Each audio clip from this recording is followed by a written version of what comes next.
কাতারের দোহায় হামাস কর্মকর্তাদের হত্যাকাণ্ড মধ্যপ্রাচ্যে এক নতুন বাস্তবতা তৈরি করেছে, যা এতদিন উপসাগরীয় দেশগুলো আঞ্চলিক নিরাপত্তার মূল হুমকি হিসেবে দেখত ইরানকে। কিন্তু ইরানের এই সরাসরি আঘাত প্রমাণ করেছে বড় হুমকি ইরান নয়, বরং ইসরায়েল নিজেই।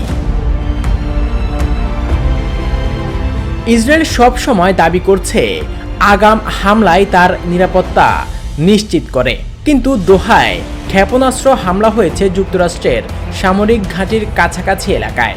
এতে উপসাগরীয় শাসকদের কাছে বার্তাটা স্পষ্ট হয়েছে, ওয়াশিংটনের ঘনিষ্ঠ মিত্র হওয়া মানেই নিরাপদ নয়। দশকের পর দশক ধরে আরব দেশগুলো ইরানের পারমাণবিক কর্মসূচি ও আঞ্চলিক প্রভাবকে ভয় করেছে, কিন্তু গাজায় নির্বিচার হামলা, পশ্চিম তীর দখল নীতি এবং লেবানন, সিরিয়া, কাতারে সাম্প্রতিক হামলা সেই ভয়কে নতুন মাত্রায় নিয়ে গেছে।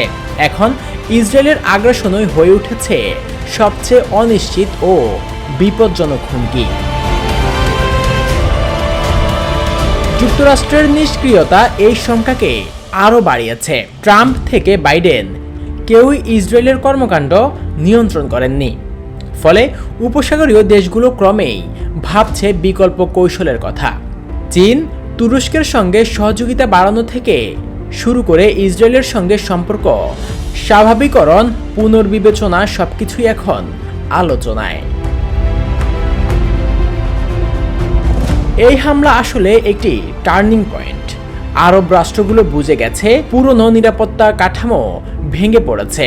ইরান নয়, ইসরায়েলই এখন আঞ্চলিক অস্থিতিশীলতার প্রধান উৎস। প্রশ্নটা আর কেবল প্রতিক্রিয়ার নয়, এখন দেখার বিষয় আরব রাষ্ট্রগুলো কিভাবে নিজেদের নিরাপত্তা ও ঐক্যকে নতুনভাবে সংজ্ঞায়িত করে।